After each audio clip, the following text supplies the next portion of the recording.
Hello everyone guys. पिछली video हम देख चुके हैं कि कैसे सर्वर को हम सेटअप करते हैं, इंस्टॉल करते हैं विंडोज़ में, कैसे मैक में कर सकते हैं, लाइनक्स में कर सकते हैं। पूरा उसके टेबल को हमने देखा था। उसके बाद टॉमकेट सर्वर ही क्यों हम चूज़ करते हैं, क्योंकि उसमें JVM होता है जिससे हम जावा के प्रोग्राम उसमें चला सकते हैं। डिटेल में जाना था हमने इस चीज़ को। उसके बाद कैसे हम अपनी IDE, चाहे वो इंटेलीजे हो, एक्लिप्स हो या नेटबीन्स हो या कोई भी और हो, उसमें सर्वर को सेटअप करने के क्या स्टेप होते हैं, ये हमने देखे थे। और उसके बाद एक बहुत ही बेसिक प्रोग्राम हमने सर्वलेट का बनाया था और वो हमने सर्वर पे चलाया था, जिससे वो ब्राउज़र पे हम हिट कर पा रहे थे। तो ये लास्ट वीडियो हम देख चुके हैं। आज हम डिस्कस करेंगे सर्वलेट डेफिनेशन। तो आइए स्टार्ट करते हैं। तो गाइज, हमेशा की तरह इस वेबसाइट का लिंक मैं इस वीडियो के डिस्क्रिप्शन में डाल दूंगा, corejava25hours.com। तो गाइज स्टार्ट करते हैं पहली लाइन से। It's a Java program that runs on A server. बहुत ही सिंपल है। आप जावा का बिल्कुल सिंपल प्रोग्राम ले लीजिए, हेलो वर्ल्ड का। वो अगर हम किसी तरह सर्वर पे चला पाएँ तो उस क्लास को हम सर्वलेट कह सकते हैं। लेकिन सर्वर पे चलाने के लिए उस क्लास में क्या मॉडिफिकेशन करनी होती है, ये हम आगे जानेंगे। गाइज, किसी भी क्लास में अगर हमें कोई फंक्शनैलिटी ऐड करनी है तो हमें पता है कि किसी दूसरी क्लास में जिसमें वो फंक्शनैलिटी है, वहाँ से हम इनहेरिट कर सकते हैं। यानी जो ब्राउज़र पे हमारी सर्वलेट जो HTTP की रिक्वेस्ट होती है, उनको रिस्पॉन्स हैंडल होता है, तो उनकी जो फंक्शनैलिटी है वो कुछ क्लासेस में होती है, कुछ इंटरफेसेस में होती है। उनके कॉम्बिनेशन को हम इनहेरिट कर लेंगे अपनी क्लास में, जिससे हमारी क्लास सर्वर पे चलने लगेगी और उस क्लास को फिर हम बोल देंगे सर्वलेट। तो ये एक सिंपल जावा प्रोग्राम ही होता है, कुछ अलग चीज़ नहीं है, नई कोई टेक्नोलॉजी नहीं है। सर्वलेट सिंपल जावा प्रोग्राम ही होता है, बस वो सर्वर पे चल सकता है, इसलिए इसे कहते हैं servlet. Basically servlet is a server side technology. तो हम यही बात करेंगे जो सर्वर पे चल सकते हैं, इसलिए सर्वलेट क्या है, सर्वर साइड टेक्नोलॉजी है। इसमें 2 पॉइंट होते हैं guys. It handles incoming request from client. Guys, हमने टर्मिनोलॉजी समझी थी पहले। क्लाइंट की अगर बात होती है, देखिए मैं फिर से आपको बता देता हूँ कि क्लाइंट की जब बात होती है, जो वेबसाइट पे जो एक्शन परफॉर्म करने वाला होता है उसको क्लाइंट कहते हैं। जो कुछ एक्शन परफॉर्म करता है और उसे आउटपुट चाहिए होता है, उसे क्लाइंट कहते हैं।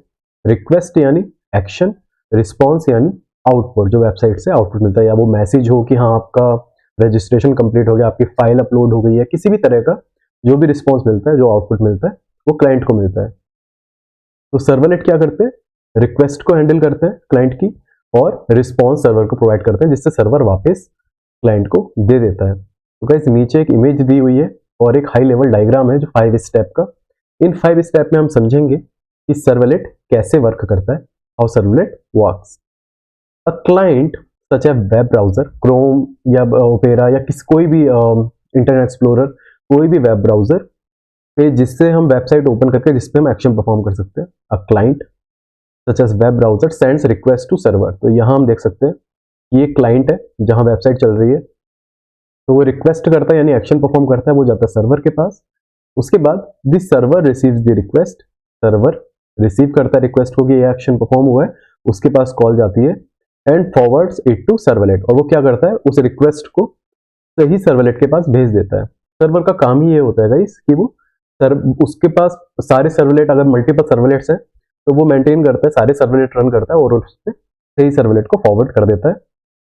जैसे ही सर्वलेट के पास फॉरवर्ड होता है, the servlet process the request and generates a response.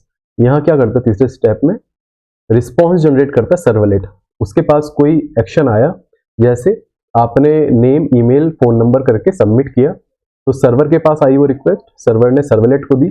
Servlet में कोड लिखा हुआ है कि अगर सबमिट होता है तो आप इस डेटा को डेटाबेस में सेव करना है, या जो भी उसका कुछ करना है, और उसे मैसेज रिटर्न कर देना कि आपका रजिस्ट्रेशन, आपका डेटा सेव हो चुका है। तो यानी सर्वलेट प्रोसेस करता है रिक्वेस्ट को और जनरेट करता है एक रिस्पॉन्स को। फोर्थ स्टेप में क्या है guys, servlet sends the response back to the server. Servlet क्या करता है, वापस उस रिस्पॉन्स को फोर्थ स्टेप में सर्वर को रिटर्न कर देता है, and server sends the response back to the client. और फिर सर्वर क्या करता है, उस रिस्पॉन्स को वापस क्लाइंट को दे देता है। तो गाइस, ये 5 इजी स्टेप है दिखाने के लिए कि सर्वलेट कैसे वर्क करता है। नीचे एक नोट है, ये एक्स्ट्रा इंफॉर्मेशन है। Using servlet you can collect input from users. Input collect करने का मतलब है या तो वो एक लिंक पे क्लिक करता है, या फिर बटन पे क्लिक करता है, या फिर फाइल अपलोड करता है, किसी भी तरह का एक्शन जो परफॉर्म करता है उसे हम कहते हैं वो इनपुट उसने दिया, यानी रिक्वेस्ट क्रिएट की है वेब पेज फॉर्म्स के थ्रू, या फिर present records from A database. Database में जैसे आप फेसबुक पे, इंस्टाग्राम पे, किसी भी वेबसाइट में जब आपका डेटा उसमें होता है, जब आप लॉगिन करते हैं तो वो आपका रिकॉर्ड पिक करता है डेटाबेस से या फिर अदर रिसोर्स से, जहां भी उन्होंने सेव किया वो डेटा, और आपको दिखा देता है। सोचिए आपका फेसबुक, आपके फ्रेंड का फेसबुक, फेसबुक ने दोनों के लिए अलग अलग तो नहीं बनाया है, उन्होंने सिर्फ डेटा अलग किया है, कोड तो सेम ही है, लेकिन आपके पे फ्रेंड लिस्ट अलग आती है, प्रोफाइल पिक्चर अलग आती है, सब कुछ अलग आता है। तो यानी वो आपका रिकॉर्ड शो होता है डेटाबेस से, यानी वो भी किसके थ्रू होता है, एक ऐसी चीज के थ्रू होता है जैसे सर्वलेट है, जो सर्वर साइड टेक्नोलॉजी है, जो प्रोसेस करता है आपके रिक्वेस्ट को कि अच्छा ये लॉगिन ये हुआ है, तो इसका डेटा प्रेजेंट करते हैं। And create web pages dynamically, तो आपके लिए प्रोफाइल पिक्चर डायनेमिकली बनती है उसी कोड से, आपके फ्रेंड के लिए डायनेमिकली अलग बनती है ना, उसी कोड पे बनती है अलग डेटा के साथ। तो गाइज अब हम देखने वाले हैं थ्योरेटिकल के बाद प्रैक्टिकल इस चीज को। तो गाइज लास्ट टाइम पे हमने ये हेलो वर्ल्ड का एप्लीकेशन बनाया था, मैं एक बार फिर से आपको चला के दिखा देता हूँ। तो मैं इसे रन कर देता हूँ। तो देखिए हेलो वर्ल्ड ये हमने बनाया था। अब हम क्या करने वाले हैं गाइज,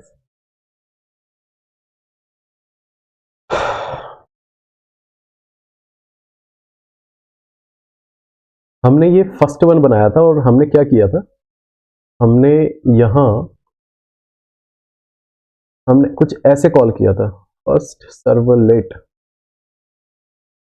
स्पेलिंग शायद गलत कर दिया, देखते हैं फिर से, फर्स्ट वन था, तो हम इसे कर देते हैं फर्स्ट वन, हिट किया और देखिए सर्वलेट, ये कहाँ से आ रहा है गाइस, ये देख लेते हैं। सर्वलेट के अंदर ये लिखा होगा, सर्वलेट के अंदर अगर हम देखें तो अभी इस पे ज़्यादा ध्यान मत दीजिएगा, ये क्या लिखा है, डू गेट डू पोस्ट हम समझेंगे, लेकिन अभी सर्वलेट से वो रिस्पॉन्स आ रहा है, यानी सर्वर चल रहा है, ये इंपॉर्टेंट है। ये देखिए सर्व डेट और फिर अपेंड, यानी ऐड कर रहा है रिक्वेस्ट गेट कंटेक्स्ट पाथ। तो हम इसे थोड़ा सिंपल कर देते हैं गाइस, इसको मैं अपेंड नहीं करता हूँ और यहाँ मैं लिख देता हूँ आई एम हेयर, इसको हमने सेव कर दिया है और ये एक्स्ट्रा लगा हुआ है। और अब देखते हैं क्या हुआ। ओके, हमें फिर से शायद रन करना होगा, फिर से रन कर देते हैं, रिस्टार्ट। ये देखिए आई एम हेयर। अब हम क्या करते हैं गाइस कि हम इसे डायरेक्टली ऐसे कॉल नहीं करते, हम सर्वलेट को एक एक्शन परफॉर्म करेंगे और फिर यानी रिक्वेस्ट क्रिएट करेंगे, तब हम इस सर्वलेट को कॉल करने वाले हैं। तो हम क्या करने वाले हैं गाइस, समझने के लिए कि जो 5 स्टेप हमने देखे, 5 स्टेप देखे, वो कैसे वर्क करते हैं। तो सबसे पहले मैं एक लिंक बना देता हूँ और उससे मैं इस फर्स्ट वन को कॉल कर लूँगा। मैं इसे लिख देता हूँ एक्शन, या फिर आप समझिए इसे, टर्मिनोलॉजी जानना बहुत इंपॉर्टेंट है। ये रिक्वेस्ट हम करने वाले हैं और अगर हमें दोबारा रिस्टार्ट करने की नीड है तो कर ही देते हैं। देखिए लिंक बन गया एक्शन रिक्वेस्ट।